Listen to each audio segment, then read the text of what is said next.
ਪੰਜਾਬ ਦੀ ਸਿਆਸਤ ਵਿੱਚ ਸਿਆਸੀ ਵਿਰੋਧੀ ਤਾਂ ਇੱਕ ਦੂਜੇ ਦੇ ਉੱਤੇ ਤਾਨੇ ਮਿਹਣੇ ਦਿੰਦੇ ਸੁਣੇ ਹੋਣਗੇ, ਪਰ ਕਾਂਗਰਸ ਪਾਰਟੀ ਦੇ ਅੰਦਰ ਹੀ ਹਲਕਾ ਜਿਹੜਾ ਭੋਆ ਪੈਂਦਾ ਪਠਾਨਕੋਟ ਦੇ ਅੰਦਰ, ਉੱਥੋਂ ਦੀ ਇੱਕ ਗੱਲ ਸਾਹਮਣੇ ਆਈ ਹੈ। ਉਹ ਇਹ ਹੈ ਕਿ ਕਾਂਗਰਸ ਦੇ ਹੀ ਆਗੂ ਨੇ ਆਪਣੇ ਇੱਕ ਸਾਬਕਾ ਵਿਧਾਇਕ ਤੇ ਸਵਾਲ ਖੜੇ ਕੀਤੇ ਨੇ ਕਿ ਉਹਨਾਂ ਨੂੰ ਤਾਂ ਬੋਲਣਾ ਨਹੀਂ ਆਉਂਦਾ। ਉਹਨਾਂ ਦੀ ਜਿਹੜੀ ਜ਼ੁਬਾਨ ਹੈ ਉਹ ਇਸ ਢੰਗ ਨਾਲ ਚੱਲਦੀ ਹੈ ਕਿ ਉਹ ਸ਼ਬਦ ਜਿਹੜੇ ਉਹਨਾਂ ਨੇ ਵਰਤੇ ਔਰਤਾਂ ਲਈ ਜਾਂ ਇਸ ਤਰ੍ਹਾਂ ਦੇ, ਉਹ ਸਾਰੀਆਂ ਔਰਤਾਂ ਨੂੰ ਇਤਰਾਜ਼ ਹੋ ਗਿਆ। ਦਰਅਸਲ ਇੱਕ ਭਾਰੀ ਇਕੱਠ ਸੀ ਪਠਾਨਕੋਟ ਦੇ ਵਿੱਚ, ਜਿੱਥੇ ਸਾਬਕਾ ਵਿਧਾਇਕ ਜੋਗਿੰਦਰਪਾਲ ਨੇ ਤਕਰੀਰ ਦਿੱਤੀ। ਉਹ ਭਾਸ਼ਣ ਦਿੱਤਾ ਜਿਸ ਤੋਂ ਕਾਂਗਰਸ ਦੇ ਬੁਲਾਰੇ ਨੇ ਜਿਹੜੇ ਟੀਨਾ ਚੌਧਰੀ, ਉਹਨਾਂ ਨੇ ਸਖਤ ਇਤਰਾਜ਼ ਜਤਾਇਆ। ਉਹਨਾਂ ਨੇ ਇੱਕ ਸੋਸ਼ਲ ਮੀਡੀਆ ਤੇ ਵੀਡੀਓ ਪਾਈ, ਨਾਲ ਕੁਝ ਪੋਸਟ ਦੇ ਵਿੱਚ ਲਿਖ ਵੀ ਦਿੱਤਾ। ਇੱਥੋਂ ਤੱਕ ਚੇਤਾਵਨੀ ਦੇ ਦਿੱਤੀ ਕਿ ਉਹਨਾਂ ਨੇ ਪਿਛਲੇ ਜਿਹੜੇ ਭ੍ਰਿਸ਼ਟਾਚਾਰ ਕਰਨ ਵਾਲੇ ਨੇ ਉਹਨਾਂ ਦੇ ਬਾਰੇ ਸਵਾਲ ਖੜੇ ਕਰ ਦਿੱਤੇ ਕਿ ਉਹਨਾਂ ਸਾਰਿਆਂ ਦਾ ਪਰਦਾਫਾਸ਼ ਕਰਾਂਗੇ, ਉਹਨਾਂ ਦਾ ਰੱਬ ਰਾਖਾ, ਉਹਨਾਂ ਲੀਡਰਾਂ ਦਾ। ਹੁਣ ਉਹ ਆਪਣੀ ਕਾਂਗਰਸ ਪਾਰਟੀ ਦੇ ਹੀ ਆਗੂ ਦੇ ਖਿਲਾਫ ਕਿਉਂ ਬੋਲਦੇ ਦਿਖਾਈ ਦੇ ਰਹੇ ਨੇ, ਉਹਨਾਂ ਨੇ ਆਪਣੀਆਂ ਦਲੀਲਾਂ ਕੀ ਰੱਖੀਆਂ। ABC ਪੰਜਾਬ ਤੇ ਉਹਨਾਂ ਨਾਲ ਐਕਸਕਲੂਸਿਵ ਗੱਲਬਾਤ ਹੋਈ ਹੈ, ਉਸ ਦੇ ਵਿੱਚ ਉਹ ਕੀ ਕਹਿੰਦੇ ਨਜ਼ਰ ਆ ਰਹੇ ਨੇ। ਟੀਨਾ ਚੌਧਰੀ ਦੇ ਨਾਲ ਹੋਈ ਗੱਲਬਾਤ ਤੁਸੀਂ ਸੁਣੋ, ਫਿਰ ਦੱਸਾਂਗੇ ਕਿ ਦਰਅਸਲ ਇਹ ਮਸਲਾ ਸ਼ੁਰੂ ਕਿੱਥੋਂ ਹੋਇਆ। ਸਭ ਤੋਂ ਪਹਿਲਾਂ ਤੁਹਾਡੇ ਤੋਂ ਇਹੀ ਜਾਣਾਂਗੇ ਜੀ ਕਿ ਹਲਕਾ ਭੋਆ ਦੇ ਵਿੱਚ ਅਜਿਹੇ ਕਿਹੜੇ ਪਾਰਟੀ ਦੇ ਅੰਦਰ ਹੀ, ਤੁਹਾਡੀ ਕਾਂਗਰਸ ਪਾਰਟੀ ਦੇ ਅੰਦਰ ਹੀ ਲੀਡਰ ਨੇ ਕਿ ਤੁਹਾਨੂੰ ਫੇਸਬੁੱਕ ਤੇ ਆ ਕੇ ਬੋਲਣਾ ਪੈ ਗਿਆ ਕਿ ਪੁਰਾਣੇ ਲੀਡਰਾਂ ਦੀ ਤੁਲਨਾ ਕੀਤੀ ਜਾ ਰਹੀ ਹੈ ਔਰ ਉਹ ਕਰ ਰਹੇ ਨੇ ਜਿਨ੍ਹਾਂ ਤੇ ਆਪ ਦਾਗ ਲੱਗੇ ਨੇ, ਆਪ ਭ੍ਰਿਸ਼ਟਾਚਾਰ ਦੇ ਵਿੱਚ ਲਿਪਤ ਨੇ, ਮਾਈਨਿੰਗ ਮਾਫੀਆ ਚਲਾਉਂਦੇ ਨੇ, ਲੈਂਡ ਮਾਫੀਆ ਦੇ ਉੱਪਰ ਕਬਜ਼ੇ ਕੀਤੇ ਗਏ। ਜੀ ਦੇਖੋ, ਇਸ ਤਰ੍ਹਾਂ ਹੈਗਾ ਕਿ ਇਹ ਧਰਨਾ ਜਿਹੜਾ ਸੀਗਾ ਇਹ ਪੰਜਾਬ ਸਰਕਾਰ ਦੇ ਵਿਰੁੱਧ ਕੀਤਾ ਜਾ ਰਿਹਾ ਸੀਗਾ ਜੀ, ਜਿੱਥੇ ਇੱਕ ਸਾਬਕਾ MLA ਜੋਗਿੰਦਰਪਾਲ ਜੀ ਵੱਲੋਂ ਬੜੀ ਭੱਦੀ ਸ਼ਬਦਾਵਲੀ ਵਰਤੀ ਗਈ, ਜਿੱਥੇ ਕਈ ਸਾਰੀਆਂ ਮਹਿਲਾਵਾਂ ਨੇ ਮੈਨੂੰ ਕੰਪਲੇਂਟ ਵੀ ਦਿੱਤੀ ਕਿ ਐਸੀ ਸ਼ਬਦਾਵਲੀ ਅਗਰ ਸਟੇਜ ਦੇ ਉੱਤੇ ਕਾਂਗਰਸ ਵਰਕਰਾਂ ਵੱਲੋਂ ਬੋਲੀ ਜਾਏਗੀ ਤੇ ਕਿਆ ਆਉਣ ਵਾਲੇ ਸਮੇਂ ਦੇ ਵਿੱਚ ਕਾਂਗਰਸ ਨਾਲ ਲੋਕ ਜੁੜਨਗੇ ਜਾਂ ਨਹੀਂ ਜੁੜਨਗੇ। ਜਿਸ ਵਿੱਚ ਮੈਂ ਚਿੰਤਾ ਦਾ ਵਿਸ਼ੇ ਸਮਝਦੇ ਹੋਏ ਮੈਨੂੰ ਇਹ ਲੱਗਿਆ ਕਿ ਇਸ ਤਰ੍ਹਾਂ ਦੀ ਸ਼ਬਦਾਵਲੀ ਵਰਤਣੀ ਮੇਰੇ ਖਿਆਲ ਦੇ ਵਿੱਚ ਕਾਂਗਰਸ ਪਾਰਟੀ ਦੇ ਵਿੱਚ ਰਹਿਣ ਵਾਲੇ ਨੁਮਾਇੰਦੇ ਪਾਰਟੀਆਂ ਦੀਆਂ ਬਦਨਾਮੀਆਂ ਕਰਾਉਣ ਦੀਆਂ ਜਿਹੜੀਆਂ ਕੋਸ਼ਿਸ਼ਾਂ ਕਰਦੇ ਨੇ, ਉਸ ਚੀਜ਼ ਨੂੰ ਸਾਨੂੰ ਡਟ ਕੇ ਵਿਰੋਧ ਕਰਨਾ ਪਵੇਗਾ। ਨਹੀਂ ਤੇ ਜੋ ਹਾਲ ਸਾਡਾ ਪਹਿਲੇ ਹੋਇਆ, ਇਹੀ ਰੀਜ਼ਨ ਹੈ ਕਿ ਐਸੇ ਲੋਕਾਂ ਨੇ ਮੰਦਭਾਗੀਆਂ ਸ਼ਬਦਾਵਲੀਆਂ ਵਰਤ ਕੇ, ਲੋਕਾਂ ਨੂੰ ਗਾਲਾਂ ਕੱਢ ਕੇ, ਚਪੇੜਾ ਮਾਰ ਕੇ ਜੋ ਲੋਕਾਂ ਦੇ ਉੱਤੇ ਜ਼ੁਲਮ ਢਾਉਣ ਦੀਆਂ ਕੋਸ਼ਿਸ਼ਾਂ ਕੀਤੀਆਂ, ਉਸ ਉੱਪਰ ਥੋੜੀ ਠੱਲ ਪਾ ਸਕੀਏ ਤਾਂ ਕਿ ਉਹਨਾਂ ਨੂੰ ਪਤਾ ਚੱਲ ਸਕੇ ਕਿ ਇਹ ਘਮੰਡ ਜਿਹੜਾ ਹੈਗਾ ਪਾਰਟੀ ਨੂੰ ਤੋੜਨਾ ਚੰਗੀ ਤਰ੍ਹਾਂ ਜਾਣਦੇ ਨੇ। ਵੈਸੇ ਤਾਂ ਡੈਮੋਕ੍ਰੇਸੀ ਦੇ ਅੰਦਰ ਇਹੀ ਚੰਗੀ ਗੱਲ ਹੁੰਦੀ ਹੈ ਕਿ ਚਾਹੇ ਤੁਸੀਂ ਪਾਰਟੀ ਦੇ ਅੰਦਰ ਕਿਸੇ ਨਾਲ ਲੜਨਾ ਜਾਂ ਆਪਣੇ ਵਿਰੋਧੀ ਸਿਆਸੀ ਨਾਲ ਲੜਨਾ ਹੈ, ਆਪਣੀ ਗੱਲ ਕਹਿਣ ਦਾ ਹੱਕ ਸਾਰਿਆਂ ਨੂੰ। ਤੁਸੀਂ ਵੀ ਉਹੀ ਕਰ ਰਹੇ ਹੋ, ਪਰ ਤੁਹਾਨੂੰ ਕਿਹੜੇ ਸ਼ਬਦਾਂ ਤੇ ਇਤਰਾਜ਼ ਹੋਇਆ ਕਿ ਜੋ ਜੋਗਿੰਦਰਪਾਲ ਜਿਹੜੇ ਕਾਂਗਰਸ ਦੇ ਸੀਨੀਅਰ ਲੀਡਰ ਨੇ, ਸਾਬਕਾ ਵਿਧਾਇਕ ਨੇ, ਉਹ ਕਹਿ ਰਹੇ ਨੇ ਤੇ ਤੁਹਾਨੂੰ ਇਤਰਾਜ਼ ਹੋ ਗਿਆ? ਦੇਖੋ, ਇਹ ਇਕੱਲਾ ਮੈਨੂੰ ਹੀ ਨਹੀਂ, ਇਹ ਪੂਰੇ ਭੋਏ ਹਲਕੇ ਨੂੰ ਇਸ ਚੀਜ਼ ਦਾ ਬਹੁਤ ਜ਼ਿਆਦਾ ਇਤਰਾਜ਼ ਹੋਇਆ, ਜਿੱਥੇ ਉਹਨਾਂ ਨੇ ਮਹਿਲਾਵਾਂ ਸਾਹਮਣੇ ਬੈਠੇ ਹੋਣ ਦੇ ਬਾਵਜੂਦ ਵੀ ਕੁੱਤੀਆਂ ਬਿੱਲੀਆਂ ਜੈਸੇ ਵਰਡ ਯੂਜ਼ ਕੀਤੇ, ਲੁੰਡੀ ਪੁੱਚੀ ਜੈਸੇ ਵਰਡ ਯੂਜ਼ ਕੀਤੇ, ਜਿਹੜੇ ਮੈਨੂੰ ਕਹਿੰਦੇ ਹੋਏ ਵੀ ਸ਼ਰਮ ਆ ਰਹੀ ਹੈ। ਔਰ ਮੈਨੂੰ ਮਾਫ ਕਰਨਾ, ਮੈਨੂੰ ਇਹ ਕਹਿਣਾ ਪੈ ਰਿਹਾ ਤੁਹਾਡੇ ਇਸ ਚੈਨਲ ਦੇ ਉੱਤੇ, ਕਿਉਂਕਿ ਐਸੇ ਲੋਕਾਂ ਦਾ ਏਦਾਂ ਦੀਆਂ ਗੱਲਾਂ ਉਜਾਗਰ ਕਰਨੀਆਂ ਪਾਰਟੀ ਦੇ ਸਾਹਮਣੇ ਬਹੁਤ ਜ਼ਿਆਦਾ ਜ਼ਰੂਰੀ ਨੇ। ਜੇ ਅਸੀਂ ਬੋਲਾਂਗੇ ਨਹੀਂ ਤੇ ਗੱਲ ਚੁੱਕੇਗਾ ਕੌਣ? ਜੇ ਅਸੀਂ ਚੁੱਪ ਰਵਾਂਗੇ ਗਲਤ ਚੀਜ਼ਾਂ ਦੇ ਉੱਪਰ ਵੀ, ਜੇ ਚੁੱਪੀ ਸਾਧੇ ਬੈਠੇ ਰਵਾਂਗੇ ਤਾਂ ਮੈਨੂੰ ਲੱਗਦਾ ਹੈ ਕਿ ਅਸੀਂ ਖੁਦ ਵੀ ਗਲਤੀ ਕਰ ਰਹੇ ਹਾਂ।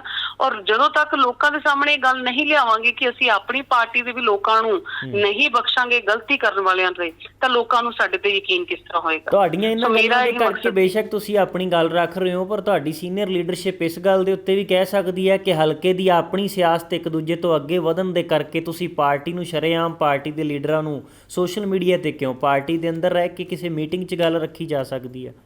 ਦੇਖੋ, ਮੈਂ ਆਲਰੇਡੀ ਪਾਰਟੀ ਨੂੰ ਇਹ ਦੱਸ ਚੁੱਕੀ ਸੀ, ਮੈਂ ਆਲਰੇਡੀ ਇਸ ਚੀਜ਼ ਬਾਰੇ ਉਹਨਾਂ ਨਾਲ ਡਿਸਕਸ ਕਰ ਚੁੱਕੀ ਸੀ, ਪਰ ਇਹ ਇੱਕ ਐਸਾ ਮੁੱਦਾ ਸੀਗਾ ਕਿ ਜਿਹੜੇ ਕਿ ਲੋਕਾਂ ਦੇ ਵਿੱਚ ਉਜਾਗਰ ਹੋਇਆ ਔਰ ਉਹ ਚੀਜ਼ ਲੋਕਾਂ ਦੇ ਸਾਹਮਣੇ ਹੀ ਰੱਖਣੀ ਜ਼ਰੂਰੀ ਸੀ। ਇਹ ਕੋਈ ਪਾਰਟੀ ਇਸ਼ੂ ਨਹੀਂ ਸੀ, ਇਹ ਕੋਈ ਅੰਦਰ ਬੈਠੇ ਦੋ ਜਣਿਆਂ ਦੇ ਵਿੱਚ ਹੋਇਆ ਡਿਸਪਿਊਟ ਨਹੀਂ ਸੀਗਾ। ਅਗਰ ਮੇਰੇ ਔਰ ਉਹਨਾਂ ਦੇ ਵਿੱਚ ਸਿੰਗਲ ਡਿਸਪਿਊਟ ਹੁੰਦਾ ਤਾਂ ਮੈਂ ਫਿਰ ਇਹ ਜ਼ਰੂਰ ਉਹਨਾਂ ਦੇ ਵਿੱਚ ਹੀ ਰੱਖਦੀ। ਇਹ ਲੋਕਾਂ ਦੇ ਵਿੱਚ ਰੱਖੀ ਗਈ, ਇਹ ਲੋਕਾਂ ਦੇ ਸਾਹਮਣੇ ਰੱਖੀਆਂ ਗਈਆਂ, ਜਿੱਥੇ ਕਈ ਸਾਰੀ ਤਰੀਕੇ ਦੇ ਨਾਲ ਐਜ਼ ਅ ਮਹਿਲਾ ਕਾਂਗਰਸ ਦੇ ਵਿੱਚੋਂ ਵੀ ਇਹਨਾਂ ਨੇ ਹਿੱਟ ਕਰਨ ਦੀ ਜੋ ਕੋਸ਼ਿਸ਼ ਕੀਤੀ ਹੈ, ਉਸ ਨੂੰ ਵੀ ਉਜਾਗਰ ਕਰਨ ਵਾਸਤੇ ਲੋਕਾਂ ਦੇ ਸਾਹਮਣੇ ਰੱਖਣਾ ਬਹੁਤ ਜ਼ਰੂਰੀ ਸੀ ਕਿ ਅਸੀਂ ਵਾਕਈ ਇਹਨਾਂ ਪਿੱਛੇ ਵੀ ਲੜਾਈਆਂ ਲੜਾਂਗੇ ਅਗਰ ਇਹ ਗਲਤੀਆਂ ਕਰਨਗੇ। ਉਹ ਭਾਸ਼ਣ ਅਸੀਂ ਵੀ ਸੁਣਿਆ, ਉਹਦੇ ਵਿੱਚ ਤਾਂ ਖੁਦ ਕਹਿ ਰਹੇ ਸੀ, ਵਾਰ-ਵਾਰ ਪ੍ਰਤਾਪ ਸਿੰਘ ਬਾਜਵਾ ਦਾ ਨਾਮ ਲੈ ਰਹੇ ਸੀ ਕਿ ਮੇਰੇ ਜਿਹੜੇ ਸਿਆਸੀ ਗੁਰੂ ਨੇ ਉਹਨਾਂ ਦੇ ਵਿੱਚ ਉਹ ਵੀ ਇੱਕ ਨੇ, ਅਸੀਂ ਜਿਹੜੇ ਸਾਡੇ ਗੁਰੂ ਨੇ ਉਹਨਾਂ ਦੇ ਹਿਸਾਬ ਨਾਲ ਅਸੀਂ ਚੱਲਦੇ ਹਾਂ, ਔਰ ਤੁਸੀਂ ਉਹਨਾਂ ਦੇ ਖਿਲਾਫ ਇਹ ਸ਼ਬਦ ਲਿਖ ਰਹੇ ਹੋ ਕਿ ਐਸੇ ਮਾਫੀਆ ਤੇ ਭ੍ਰਿਸ਼ਟ ਲੀਡਰਾਂ ਦਾ ਕੋਈ ਹੱਕ ਨਹੀਂ ਬਣਦਾ ਉਹ ਸਾਡੀ ਪਾਰਟੀ 'ਚ ਰਹਿਣ। ਉਹਨਾਂ ਨੇ ਇਹੋ ਜਿਹਾ ਕਿਹੜਾ ਕੰਮ ਕੀਤਾ ਕਿ ਪਾਰਟੀ 'ਚ ਰਹਿਣ ਦਾ ਹੱਕ ਨਹੀਂ ਉਹਨਾਂ ਨੂੰ? ਦੇਖੋ, ਉਹਨਾਂ ਦੇ ਉੱਤੇ ਬਹੁਤ ਸਾਰੀਆਂ ਕਾਰਵਾਈਆਂ ਚੱਲ ਰਹੀਆਂ ਨੇ। ਕਿਸੇ ਇੱਕ ਲੀਡਰ ਦਾ ਨਾਮ ਲੈਣਾ ਅਸੀਂ ਕੋਈ ਗਲਤ ਨਹੀਂ ਕਹਿੰਦੇ, ਹਰ ਕਿਸੇ ਦੇ ਆਪਣੇ ਗੁਰੂ ਕੋਈ ਕਿਸੇ ਨੂੰ ਵੀ ਮੰਨ ਸਕਦਾ ਹੈਗਾ, ਪਰ ਜਿੱਥੇ ਕਾਂਗਰਸ ਪਾਰਟੀ ਦੇ ਪ੍ਰਧਾਨ ਬੈਠੇ ਹੋਣ, ਜਿੱਥੇ ਪਾਰਟੀ ਦੇ ਇੱਕ ਪੰਜਾਬ ਦੇ ਡਿਪਟੀ ਸੀਐਮ ਬੈਠੇ ਹੋਣ, ਜਿੱਥੇ ਇੱਕ ਮੰਤਰੀ ਬੈਠੇ ਹੋਣ, ਤੁਸੀਂ ਉਹਨਾਂ ਸਾਰਿਆਂ ਨੂੰ ਇਗਨੋਰ ਕਰਕੇ ਸਿਰਫ ਇੱਕੋ ਦਾ ਨਾਮ ਲੈ ਕੇ ਉਹਦੇ ਗੁਣ ਗਾਓ ਤਾਂ ਫਿਰ ਇਹ ਗੱਲਾਂ ਚੰਗੀਆਂ ਨਹੀਂ ਲੱਗਦੀਆਂ। ਮੈਨੂੰ ਲੱਗਦਾ ਇੱਥੇ ਸਿਆਸਤ ਕਰਨੀਆਂ ਬਹੁਤ ਮਾੜੀ ਚੀਜ਼ ਨਜ਼ਰ ਆਉਂਦੀ ਹੈ ਲੋਕਾਂ ਦੇ ਸਾਹਮਣੇ ਵੀ, ਕਿ ਸ਼ਾਇਦ ਇਹ ਲੋਕ ਆਪਣੀ ਪਾਰਟੀ ਦੇ ਵਿੱਚ ਹੀ ਆਪਣੇ ਇੱਕ ਦੂਜੇ ਦੇ ਨਾਲ ਸਮਰਥਨ ਨਹੀਂ ਕਰਦੇ। ਸੋ ਇਸ ਚੀਜ਼ ਨੂੰ ਉਜਾਗਰ ਕਰਨਾ ਬਹੁਤ ਜ਼ਰੂਰੀ ਸੀ। ਔਰ ਤੁਹਾਨੂੰ ਪਤਾ ਹੋਏਗਾ ਕਿ ਪਿਛਲੇ ਕਈ 10 ਸਾਲਾਂ ਦੇ ਵਿੱਚ, ਚਾਹੇ ਅਕਾਲੀ ਦੇ ਟਾਈਮ ਤੇ ਜਾਂ ਫਿਰ ਕਾਂਗਰਸ ਦੇ ਟਾਈਮ ਤੇ, ਕਈ ਸਾਰੀਆਂ ਐਸੀਆਂ ਇਲੀਗਲ ਐਕਟੀਵਿਟੀਜ਼ ਹੋਈਆਂ ਸੀ ਜਿੱਥੇ ਇਹਨਾਂ ਦੇ ਉੱਤੋਂ ਕੈਪਟਨ ਅਮਰਿੰਦਰ ਜੀ ਵੱਲੋਂ ਵੀ ਇਹਨਾਂ ਤੇ ਕਾਰਵਾਈਆਂ ਕੀਤੀਆਂ ਗਈਆਂ ਸੀਗੀਆਂ ਔਰ ਇਹਨਾਂ ਦੀਆਂ ਗੱਡੀਆਂ ਜ਼ਬਤ ਕੀਤੀਆਂ ਸੀ ਮਾਈਨਿੰਗ ਕਰਦੇ ਹੋਏ ਦੀਆਂ। ਹੁਣ ਰੀਸੈਂਟਲੀ ਤੁਸੀਂ ਦੇਖਿਆ ਹੋਗਾ ਇਹਨਾਂ ਤੇ ਵੀ ਕਾਰਵਾਈ ਪਹਿਲੇ ਵੀ ਹੋਈ ਸੀਗੀ ਜਿੱਥੇ ਇਹਨਾਂ ਨੂੰ ਅਰੈਸਟ ਕਰ ਲਿਆ ਗਿਆ ਸੀਗਾ ਔਰ ਅੱਜ ਇਹ ਮੈਡੀਕਲ ਬੇਲ ਤੇ ਬਾਹਰ ਚੱਲ ਰਹੇ ਨੇ। ਸੋ ਇਹਨਾਂ ਦੇ ਜਿਹੜੇ ਚਾਰजेस ਨੇ ਏਡੇ ਏਡੇ 100 200 ਫੀਟ ਦੀ ਡੂੰਘਾਈ ਦੇ ਜਿਹੜੇ ਟੋਏ ਪੱਟਣੇ, ਇਹ ਪਿਛਲੇ 1.5 ਸਾਲ 'ਚ ਨਹੀਂ ਪੱਟੇ ਗਏ। ਇਸ ਉੱਪਰ ਵੀ ਕਾਰਵਾਈਆਂ ਹੋਣੀਆਂ ਬਣਦੀਆਂ। ਜਿਸ ਤਰ੍ਹਾਂ ਆਮ ਆਦਮੀ ਪਾਰਟੀ ਝੂਠ ਬੋਲ ਕੇ ਜਿਸ ਤਰ੍ਹਾਂ ਕਹਿ ਦਿੰਦੀ ਹੈ ਕਿ ਹਾਂਜੀ ਅਸੀਂ ਆਪਣੇ ਬੰਦਿਆਂ ਤੇ ਕਾਰਵਾਈਆਂ ਕਰਾਂਗੇ, ਚਾਹੇ 1 ਦਿਨ ਵਾਸਤੇ 2 ਦਿਨ ਵਾਸਤੇ ਉਹਨੂੰ ਜੇਲ੍ਹ ਭੇਜ ਕੇ ਬਾਹਰ ਲਿਆ ਕੇ ਕੈਬਨਿਟ ਦੀਆਂ ਮੀਟਿੰਗਾਂ ਦੇ ਵਿੱਚ ਬਿਠਾ ਰਹੇ ਨੇ, ਪਰ ਸਾਡੀ ਸੋਚ ਇਸ ਤਰ੍ਹਾਂ ਦੀ ਨਹੀਂ। ਇਹਦੀ ਲੜਾਈ ਲੜਾਂਗੇ ਅਸੀਂ ਔਰ ਜਿੰਨੀ ਦੇਰ ਤੱਕ ਇਸ ਬਾਰੇ ਲੋਕਾਂ ਦੇ ਵਿੱਚ ਸਾਹਮਣੇ ਉਜਾਗਰ ਨਹੀਂ ਕੀਤਾ ਜਾਏਗਾ ਔਰ ਆਪਣੇ ਜੋ ਲੀਡਰ ਇਸ ਤੇ ਪਰਦਾ ਪਾਉਣ ਦੀਆਂ ਕੋਸ਼ਿਸ਼ਾਂ ਕਰਾਂਗੇ, ਮੇਰੀ ਇਹੀ ਹੋਏਗੀ ਕਿ ਇਸ ਚੀਜ਼ ਨੂੰ ਮੈਂ ਸੀਨੀਅਰ ਕਮਾਂਡ ਰਾਹੁਲ ਗਾਂਧੀ ਜੀ ਤੱਕ, ਚਾਹੇ ਕਿ ਵੇਨੂ ਗੋਪਾਲ ਜੀ ਤੱਕ, ਚਾਹੇ ਖੜਗੇ ਸਾਹਿਬ ਤੱਕ ਮੈਂ ਗੱਲ ਖੁਦ ਪਹੁੰਚਾਵਾਂਗੀ ਕਿ ਐਸੇ ਵਰਕਰ ਔਰ ਐਸੇ ਲੀਡਰ ਜੋ ਖੁਦ ਪੰਜਾਬ ਦੀ ਸੀਨੀਅਰ ਲੀਡਰਸ਼ਿਪ ਕਾਂਗਰਸ ਦੀ ਜਿਹੜੀ ਉਹਦੇ ਤੇ ਇਤਬਾਰ ਨਹੀਂ ਹੈ, ਯਕੀਨ ਨਹੀਂ ਹੈ।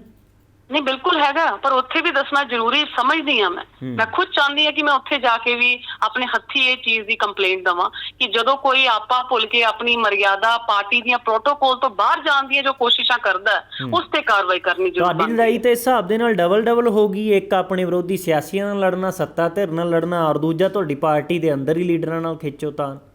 ਨਹੀਂ, ਲੀਡਰਾਂ ਨਾਲ ਕੋਈ ਖਿੱਚੋਤਾਣ ਨਹੀਂ ਹੈ। ਅਸੀਂ ਤੇ ਲੋਕਲ ਜਿਹੜੇ ਵਰਕਰ ਬਣੇ ਫਿਰਦੇ ਨੇ, ਜਿਹੜੇ ਕਹਿੰਦੇ ਨੇ ਆਪਣਾ ਪਰਸਨਲ ਜਿਹੜੀਆਂ ਘਮੰਡਗਿਰੀਆਂ ਦਿਖਾਉਂਦੇ ਨੇ, ਇਹ 'ਚ ਪਾਰਟੀ ਦਾ ਕੋਈ ਲੈਣਾ ਦੇਣਾ ਨਹੀਂ। ਲੈਟਸ ਸੇ ਅਗਰ ਮੈਂ ਤੁਹਾਡੇ ਨਾਲ ਗੱਲ ਕਰ ਰਹੀ ਹਾਂ, ਨਾਮ ਲਿਆ ਸਾਬਕਾ ਵਿਧਾਇਕ, ਉਹ ਤਾਂ ਤੁਹਾਡੀ ਪਾਰਟੀ ਦਾ ਹੀ ਹਿੱਸਾ। ਮੈਂ ਦੱਸ ਰਹੀ ਹਾਂ ਤੁਹਾਨੂੰ, ਜਦੋਂ ਕੋਈ ਬੰਦਾ ਇੱਕ ਪਾਰਟੀ ਨੂੰ ਰਿਪਰੈਜ਼ੈਂਟ ਕਰਦਾ, ਗੱਲ ਕਰਦਾ ਕੋਈ ਪੱਦੀ ਸ਼ਬਦਾਵਲੀ, ਜੇ ਮੈਂ ਤੁਹਾਡੇ ਨਾਲ ਗੱਲ ਕਰਦੀ ਹੁਣ ਮੈਂ ਪਾਰਟੀ ਨੂੰ ਰਿਪਰੈਜ਼ੈਂਟ ਕਰ ਰਹੀ ਹਾਂ, ਅਗਰ ਮੈਂ ਕੁਝ ਮਾੜੇ ਸ਼ਬਦ ਤੁਹਾਡੇ ਨਾਲ ਵਰਤਾਂਗੀ ਤਾਂ ਉਹਦੇ ਵਿੱਚ ਪਾਰਟੀ ਦਾ ਕੀ ਕਸੂਰ? ਉਹਦੇ 'ਚ ਪਾਰਟੀ ਦੀ ਤਾਂ ਕੋਈ ਗਲਤੀ ਨਹੀਂ, ਉਹ ਮੇਰੀ ਇੰਡੀਵਿਜੂਅਲ ਗਲਤੀ ਹੈ, ਮੇਰੀ ਅਪਬ੍ਰਿੰਗਿੰਗ ਹੈ। ਲੋਕਾਂ ਨੂੰ ਇਹ ਲੱਗੇਗਾ ਕਿ ਜਿਹੜਾ ਇਹ ਜੋਗਿੰਦਰਪਾਲ ਜੀ ਨੇ ਐਸੇ ਸ਼ਬਦਾਵਲੀ ਵਰਤੀ, ਉਹਨਾਂ ਦੀ ਪਰਵਰਿਸ਼ ਦੱਸੀ ਜਾ ਰਹੀ ਕਿ ਉਹਨਾਂ ਦੇ ਮਾਂ-ਬਾਪ ਨੇ ਕੈਸੀ ਪਰਵਰਿਸ਼ ਦਿੱਤੀ ਹੈ, ਜਿਹਦੇ ਕਰਕੇ ਅੱਜ ਐਸੇ ਸਟੇਜਾਂ ਦੇ ਉੱਤੇ ਮਹਿਲਾਵਾਂ ਦੇ ਸਾਹਮਣੇ ਔਰ ਮਹਿਲਾਵਾਂ ਦੇ ਲਈ ਟਿੱਪਣੀ ਕਰਨੇ ਔਰ ਆਪਣੀ ਮਹਿਲਾਵਾਂ ਵਰਕਰਾਂ ਦੇ ਲਈ, ਮੇਰੇ ਖਿਆਲ ਦੇ ਵਿੱਚ ਇਹ ਸਹੀ ਗੱਲ ਨਹੀਂ ਹੈ। ਔਰ ਸ਼ਾਇਦ ਉਹ ਬੁਖਲਾਏ ਹੋਏ ਨੇ, ਜਿਸ ਤਰ੍ਹਾਂ ਪਹਿਲੇ ਬੁਖਲਾਏ ਹੁੰਦੇ ਸੀਗੇ, ਉਸੇ ਤਰ੍ਹਾਂ ਨਾਲ ਉਹ ਹੁਣ ਬੁਖਲਾਏ ਹੋਏ ਨੇ ਕਿ ਮੈਂ ਕਿਸੇ ਤਰ੍ਹਾਂ ਦੇ ਨਾਲ ਪਾਰਟੀ ਦੇ ਵਿੱਚੋਂ ਮੇਰਾ ਨਾਮ ਨਾ ਕੱਟਿਆ ਜਾਵੇ, ਇਸ ਕਰਕੇ ਐਸੀਆਂ ਗੱਲਾਂ ਘਿਨਾਉਣੀਆਂ ਗੱਲਾਂ ਕਰਦੇ ਹੋਏ ਨਜ਼ਰ ਆ ਰਹੇ ਨੇ। ਪਰ ਇਹ ਵੀ ਤਾਂ ਹੋ ਸਕਦਾ ਟੀਨਾ ਜੀ ਕਿ ਹਲਕਾ ਭੂਆ ਦੇ ਵਿੱਚ ਜਿਹੜੀ ਕਾਂਗਰਸ ਪਾਰਟੀ ਦੀ ਲੀਡਰਸ਼ਿਪ ਆ ਜਾਂ ਲੀਡ ਕਰਨ ਦੀ ਗੱਲ ਆ, ਉਸ ਦੇ ਵਿੱਚ ਤੁਸੀਂ ਦਾਅਵੇਦਾਰ ਤਾਂ ਨਹੀਂ ਆਉਣ ਵਾਲੀਆਂ ਚੋਣਾਂ ਦੇ, ਇਸ ਕਰਕੇ ਤੁਸੀਂ ਇਹ ਗੱਲਾਂ ਕਰ ਰਹੇ? ਇਹ ਤਾਂ ਸਿਰਫ ਜਨਤਾ ਤੈਅ ਕਰੇਗੀ, ਇਹ ਜਨਤਾ ਦੱਸੇਗੀ ਔਰ ਜਨਤਾ ਜਵਾਬ ਦੇਗੀ ਕਿ ਕੌਣ ਆਉਣ ਵਾਲੇ ਸਮੇਂ ਦੇ ਵਿੱਚ ਹਲਕਾ ਭੂਆ ਨੂੰ ਰਿਪਰੈਜ਼ੈਂਟ ਕਰੇਗਾ। ਜੀ, ਇਸ ਬਾਰੇ ਤੁਹਾਡੀ ਕਾਂਗਰਸ ਦੇ ਪ੍ਰਧਾਨ ਅਮਰਿੰਦਰ ਸਿੰਘ ਰਾਜਾ ਵੜਿੰਗ ਦੇ ਨਾਲ ਗੱਲਬਾਤ ਜਦੋਂ ਹੋਈ ਤੇ ਉਹਨਾਂ ਨੇ ਜਵਾਬ ਕੀ ਦਿੱਤਾ? ਉਹਨਾਂ ਨੇ ਇਹੀ ਕਿਹਾ ਜੀ ਕਿ ਮੈਂ ਇਸ ਤੌਰ ਤੇ ਮੌਕੇ ਤੇ ਸਮਝਦਾਰੀ ਸਮਝਦੇ ਹੋਏ ਜਿਸ ਚੀਜ਼ ਤੇ ਧਰਨਾ ਪ੍ਰਦਰਸ਼ਨ ਕਰਨ ਆਏ ਹਾਂ, ਅਸੀਂ ਉਹੀ ਚੀਜ਼ ਨੂੰ ਮੋਟੀ ਪ੍ਰਾਇੋਰਟੀ ਤੇ ਰੱਖਾਂਗੇ। ਇਸ ਬਾਰੇ ਅਸੀਂ ਬੈਠ ਕੇ ਔਰ ਪਾਰਟੀ ਦੇ ਸੀਨੀਅਰ ਲੀਡਰਸ਼ਿਪ ਸਾਰੇ ਆਪਸ ਦੇ ਵਿੱਚ ਬੈਠ ਕੇ ਉਹਨਾਂ ਨਾਲ ਗੱਲਬਾਤ ਵੀ ਕਰਨਗੇ ਔਰ ਸ਼ਾਇਦ ਹੋ ਸਕਦਾ ਉਹਨਾਂ ਨੂੰ ਵਾਰਨਿੰਗਸ ਵੀ ਦਿੱਤੀਆਂ ਜਾਣ। ਤੁਸੀਂ ਇੱਕ ਚੇਤਾਵਨੀ ਭਰਿਆ ਸ਼ਬਦ ਹੋਰ ਵੀ ਲਿਖਿਆ ਆਪਣੀ ਵੀਡੀਓ ਪਾਉਂਦੇ ਹੋਇਆਂ, ਜਿੱਥੇ ਸਾਰੀਆਂ ਗੱਲਾਂ ਕੀਤੀਆਂ ਨੇ ਕੌਣ ਦਾਗੀ ਹੈ ਕੌਣ ਭ੍ਰਿਸ਼ਟ ਹੈ, ਨਾਲ ਇਹ ਕਿਹਾ ਕਿ ਰੱਬ ਰਾਖਾ ਉਹਨਾਂ ਲੀਡਰਾਂ ਦਾ ਜਿਨ੍ਹਾਂ ਦਾ ਪਰਦਾਫਾਸ਼ ਮੈਂ ਜਲਦ ਤੋਂ ਜਲਦ ਕਰਾਂਗੀ। ਇਹ ਜੇ ਪਰਦੇ ਥੱਲੇ ਕੀ ਛੁਪਿਆ ਹੋਇਆ? ਦੇਖੋ, ਜਿਸ ਤਰ੍ਹਾਂ ਮੈਂ ਪਹਿਲੇ ਵੀ ਦੱਸਿਆ ਤੁਹਾਨੂੰ, ਇੱਕ ਕਾਂਗਰਸ ਦੇ ਇੱਕ ਵਰਕਰ ਜਿਹੜੇ ਕਿ ਇੱਕ ਆਮ ਆਦਮੀ ਪਾਰਟੀ 'ਚ ਰੀਸੈਂਟਲੀ ਚਲੇ ਗਏ ਸੀ ਜੀ, ਉਹਨਾਂ ਨੇ 100 ਏਕੜ ਲੈਂਡ ਦਾ ਸਕੈਮ ਜਿਹੜਾ ਸੀਗਾ ਤੁਸੀਂ ਵੀ ਉਜਾਗਰ ਕੀਤਾ ਔਰ ਅਸੀਂ ਵੀ ਉਸ ਦੇ ਪਿੱਛੇ ਪੈ ਕੇ ਇਸ ਨੂੰ ਹੋਰ ਆਪਣੀ ਪਾਰਟੀ ਦੇ ਵਿੱਚ ਆਪਣਾ ਯੋਗਦਾਨ ਪਾ ਕੇ ਇਹਨੂੰ ਪੰਜਾਬ ਦਾ ਇੱਕ ਮੁੱਦਾ ਬਣਾ ਦਿੱਤਾ ਗਿਆ। ਇਸੇ ਤਰ੍ਹਾਂ ਦੇ ਨਾਲ ਅਸੀਂ ਚਾਹਾਂਗੇ ਆਉਣ ਵਾਲੇ ਸਮੇਂ 'ਚ ਜੋ ਪਿਛਲੇ ਸਾਲਾਂ ਦੇ ਵਿੱਚ ਲੈਂਡ ਮਾਫੀਆ ਜਾਂ ਮਾਈਨਿੰਗ ਮਾਫੀਆ ਦੇ ਵਿੱਚ ਜੋ ਇਨਵੋਲਵਡ ਸੀਗੇ, ਉਹਨਾਂ ਵਿੱਚ ਚਾਹੇ ਉਹ ਅਕਾਲੀ ਦੇ ਹੋਣ ਚਾਹੇ ਉਹ ਕਾਂਗਰਸ ਦੇ ਹੋਣ, ਜਿਨ੍ਹਾਂ ਨੇ ਵੀ ਭ੍ਰਿਸ਼ਟਾਚਾਰ ਕਰਨ ਦੀ ਕੋਸ਼ਿਸ਼ ਕੀਤੀ ਹੈ, ਮੈਂ ਉਸ ਦੀਆਂ ਸਾਰੀ ਡਿਟੇਲਸ ਬਾਹਰ ਕਢਵਾ ਕੇ ਲੋਕਾਂ ਦੇ ਅੱਗੇ ਰੱਖਾਂਗੀ ਬਹੁਤ ਜਲਦ। ਔਰ ਮੈਂ ਉਸ ਚੀਜ਼ ਦਾ ਵੇਟ ਕਰ ਰਹੀ ਹਾਂ ਅੰਟਿਲ ਅਨਲੈਸ ਜਦੋਂ ਤੱਕ ਮੇਰੇ ਕੋਲ ਫੁੱਲ ਡਾਕੂਮੈਂਟਸ ਜਿਹੜੇ ਹੈ ਮੈਂ ਉਸ ਚੀਜ਼ ਨੂੰ ਪ੍ਰਿਪੇਅਰ ਨਹੀਂ ਕਰ ਲੈਂਦੀ। ਜੀ, ਤੁਸੀਂ ਸਾਡੇ ਨਾਲ ਗੱਲਬਾਤ ਕੀਤੀ ਹੈ ਜੀ, ਬਹੁਤ ਸ਼ੁਕਰੀਆ। ਬਹੁਤ ਬਹੁਤ ਧੰਨਵਾਦ। ਤੁਸੀਂ ਖੁਦ ਸੁਣਿਆ ਕਿ ਉਹ ਕੀ ਕਹਿ ਰਹੇ ਨੇ, ਉਹਨਾਂ ਦੀਆਂ ਆਪਣੀਆਂ ਦਲੀਲਾਂ ਨੇ। ਉਹਨਾਂ ਨੇ ਆਪਣੀ ਹੀ ਪਾਰਟੀ ਦੇ ਇੱਕ ਆਗੂ ਦੇ, ਉਹਨਾਂ ਨੇ ਕਿਹਾ ਕਿ ਇੱਕ ਆਗੂ ਬੋਲਦਾ ਤੇ ਉਹਦਾ ਉਹ ਜ਼ਿੰਮੇਵਾਰ ਹੈ, ਸਾਰੀ ਪਾਰਟੀ ਜ਼ਿੰਮੇਵਾਰ ਨਹੀਂ। ਉਹਨਾਂ ਦਾ ਇਹ ਵੀ ਕਹਿਣਾ ਹੈ ਕਿ ਪੰਜਾਬ ਦੀ ਜਿਹੜੀ ਕਾਂਗਰਸ ਲੀਡਰਸ਼ਿਪ ਹੈ ਉਹਨਾਂ ਨੂੰ ਤਾਂ ਜਾਣੂ ਕਰਵਾ ਹੀ ਦਿੱਤਾ ਹੈ, ਪਰ ਲੋੜ ਪਈ ਤਾਂ ਦਿੱਲੀ ਹਾਈ ਕਮਾਂਡ ਤੱਕ ਵੀ ਉਹ ਪਹੁੰਚਣਗੇ, ਚਾਹੇ ਉਹ ਮਲਿਕਾਰਜੁਨ ਖੜਗੇ ਹੋਣ ਜਾਂ ਫਿਰ ਰਾਹੁਲ ਗਾਂਧੀ ਹੋਣ। ਉਹਨਾਂ ਸਾਰਿਆਂ ਦੇ ਕੋਲ ਇਹਨਾਂ ਦੀ ਗੱਲ ਪਹੁੰਚਾਈ ਜਾਵੇਗੀ ਕਿ ਇੱਥੇ ਚੱਲ ਕੀ ਰਿਹਾ। ਉਹਨਾਂ ਨੇ ਇਹ ਵੀ ਕਿਹਾ ਕਿ ਉਹਨਾਂ ਨੇ ਜਿਹੜੇ ਸ਼ਬਦ ਵਰਤੇ ਨੇ ਉਹ ਬੜੇ ਹੀ ਇਤਰਾਜ਼ਯੋਗ ਨੇ, ਗਲਤ ਨੇ, ਉਹਨਾਂ ਨੂੰ ਸਖਤ ਇਤਰਾਜ਼ ਹੈ। ਉਹਨਾਂ ਇਕੱਲਿਆਂ ਨੂੰ ਨਹੀਂ, ਹੋਰ ਵੀ ਜਿਹੜੀਆਂ ਬੀਬੀਆਂ ਨੇ ਕਾਂਗਰਸ ਦੀਆਂ, ਔਰ ਹਲਕਾ ਭੋਆ ਦੀ ਨੁਮਾਇੰਦਗੀ ਆਉਣ ਵਾਲੇ ਸਮੇਂ 'ਚ ਕਰੇਗਾ ਕੌਣ, ਇਹ ਵੀ ਉੱਥੋਂ ਦੇ ਹਲਕੇ ਦੇ ਲੋਕ ਤੈਅ ਕਰਨਗੇ। ਟੀਨਾ ਚੌਧਰੀ ਦੀ ਜਿਹੜੀ ਪੋਸਟ ਪਾਈ ਗਈ ਸੀ ਉਹ ਸਾਂਝੀ ਕਰ ਦਿੰਦੇ ਹਾਂ। ਹਲਕਾ ਭੋਆ ਦੇ ਵਿੱਚ ਕਾਂਗਰਸ ਪਾਰਟੀ ਦੇ ਵਿੱਚ ਕਈ ਐਸੇ ਲੀਡਰ ਨੇ ਜੋ ਆਪ ਭ੍ਰਿਸ਼ਟਾਚਾਰ ਦੇ ਵਿੱਚ ਲਿਪਤ ਹੋਣ ਦੇ ਬਾਵਜੂਦ ਵੀ ਆਪਣੀ ਤੁਲਨਾ ਕਾਂਗਰਸ ਦੇ ਸਾਬਕਾ ਮੰਤਰੀ ਤੇ ਫਰੀडम ਫਾਈਟਰ ਚੌਧਰੀ ਸੁੰਦਰ ਸਿੰਘ ਦੀਆਂ ਮਿਸਾਲਾਂ ਦੇ ਕੇ ਇੱਕ ਇਮਾਨਦਾਰ ਦੇ ਹੋਣਹਾਰ ਲੀਡਰ ਦੇ ਉੱਪਰ ਦਾਗ ਲਗਾਉਣ ਦੀ ਕੋਸ਼ਿਸ਼ਾਂ ਕਰਦੇ ਨੇ। ਐਸੇ ਮਾਫੀਆ ਤੇ ਭ੍ਰਿਸ਼ਟ ਲੀਡਰਾਂ ਦਾ ਕੋਈ ਹੱਕ ਨਹੀਂ ਬਣਦਾ ਉਹ ਸਾਡੀ ਪਾਰਟੀ 'ਚ ਰਹਿਣ। ਬਹੁਤ ਜਲਦ ਪਿਛਲੇ 10 ਸਾਲਾਂ ਦੇ ਵਿੱਚ ਸਰਕਾਰਾਂ ਦੇ ਵਿੱਚ ਜੋ ਮਾਈਨਿੰਗ ਮਾਫੀਆ ਤੇ ਲੈਂਡ ਮਾਫੀਆ ਦੇ ਉੱਪਰ ਕਬਜ਼ੇ ਕੀਤੇ ਗਏ ਉਹਨਾਂ ਨੂੰ ਜਲਦੀ ਉਜਾਗਰ ਕਰਾਂਗੀ। ਧੰਨਵਾਦ। ਰੱਬ ਰਾਖਾ ਉਹਨਾਂ ਲੀਡਰਾਂ ਦਾ ਜਿਨ੍ਹਾਂ ਦਾ ਪਰਦਾਫਾਸ਼ ਮੈਂ ਜਲਦ ਤੋਂ ਜਲਦ ਕਰਾਂਗੀ। ਇਸ ਦੇ ਵਿੱਚ ਪੰਜਾਬ ਕਾਂਗਰਸ ਦੇ ਪ੍ਰਧਾਨ ਅਮਰਿੰਦਰ ਸਿੰਘ ਰਾਜਾ ਵੜਿੰਗ ਨੂੰ ਵੀ ਜਿਹੜਾ ਅਟੈਕ ਕੀਤਾ ਗਿਆ, ਇੰਡੀਅਨ ਨੈਸ਼ਨਲ ਕਾਂਗਰਸ ਪਾਰਟੀ ਦੇ ਨੂੰ ਵੀ ਅਟੈਕ ਕੀਤਾ ਗਿਆ, ਸੁਖਜਿੰਦਰ ਸਿੰਘ ਰੰਧਾਵਾ ਸਾਬਕਾ ਡਿਪਟੀ ਮੁੱਖ ਮੰਤਰੀ ਨੂੰ ਵੀ ਅਟੈਕ ਕੀਤਾ ਗਿਆ, ਸੁਖਪਾਲ ਸਿੰਘ ਖਹਿਰਾ ਨੂੰ, ਰਾਹੁਲ ਗਾਂਧੀ ਨੂੰ, ਕੇਸੀ ਵੇਨੂਗੋਪਾਲ, ਪ੍ਰਿਯੰਕਾ ਗਾਂਧੀ ਵਾਡਰਾ, ਰਾਜੇਸ਼ ਲਿਲੋਥੀਆ ਨੂੰ ਵੀ ਇਸ ਦੇ ਵਿੱਚ ਅਟੈਕ ਕੀਤਾ ਗਿਆ। ਤੇ ਨਾਲ ਹੀ ਇਹ ਜਿਹੜੀ ਗੱਲ ਕੀਤੀ ਗਈ ਹੈ ਕਾਂਗਰਸ ਪਾਰਟੀ ਦੇ ਅੰਦਰ ਵੀ ਇਸ ਤਰ੍ਹਾਂ ਦੀ ਗੱਲ ਦੇਖਣ ਨੂੰ ਮਿਲ ਰਹੀ ਹੈ। ਔਰ ਟੀਨਾ ਚੌਧਰੀ ਨੇ ਆਪਣੀਆਂ ਦਲੀਲਾਂ ਰੱਖੀਆਂ ਕਿ ਉਹਨਾਂ ਨੂੰ ਇਤਰਾਜ਼ ਕਿਹੜੀ ਗੱਲ ਦਾ ਹੈ। ਹੁਣ ਇਸ ਮਸਲੇ ਦੇ ਉੱਤੇ ਜਵਾਬ ਦੇ ਰੂਪ ਦੇ ਵਿੱਚ ਜੋਗਿੰਦਰਪਾਲ ਕੀ ਬੋਲਦੇ ਨੇ ਜਾਂ ਨਹੀਂ ਬੋਲਦੇ ਆਉਣ ਵਾਲੇ ਸਮੇਂ 'ਚ ਪਤਾ ਲੱਗੇਗਾ। ਪਰ ਉਹਨਾਂ ਨੇ ਵੀ ਤਕਰੀਰ ਦਿੱਤੀ, ਭਾਸ਼ਣ ਦਿੱਤਾ, ਜਿੱਥੋਂ ਇਹ ਕੰਮ ਸ਼ੁਰੂ ਹੋਇਆ ਉਸ ਤੋਂ ਬਾਅਦ ਹੁਣ ਜਵਾਬ ਦੇ ਰੂਪ ਵਿੱਚ ਟੀਨਾ ਚੌਧਰੀ ਨੇ ਪੋਸਟ ਪਾਈ। ਉਸੇ ਦੇ ਆਧਾਰ ਤੇ ਅਸੀਂ ਗੱਲਬਾਤ ਕਰਨ ਦੀ ਕੋਸ਼ਿਸ਼ ਕੀਤੀ ਤੇ ਉਹਨਾਂ ਨੇ ਦੱਸਿਆ ਕਿ ਉਹਨਾਂ ਨੂੰ ਇਸ ਤਰ੍ਹਾਂ ਬੋਲਣਾ ਕਿਉਂ ਪੈ ਰਿਹਾ। ਤੁਸੀਂ ਕੀ ਸਮਝਦੇ ਹੋ ਇਸ ਤਰ੍ਹਾਂ ਦੇ ਸਿਆਸੀ ਵਿਵਾਦ, ਸਿਆਸੀ ਜੰਗ ਨੂੰ ਲੈ ਕੇ? ਆਪਣੇ ਸੁਝਾਅ, ਆਪਣੀ ਰਾਏ ਜ਼ਰੂਰ ਸਾਂਝੀ ਕਰਿਓ ਤੇ ਬਣੇ ਰਹੋ ABC ਪੰਜਾਬ ਦੇ ਨਾਲ।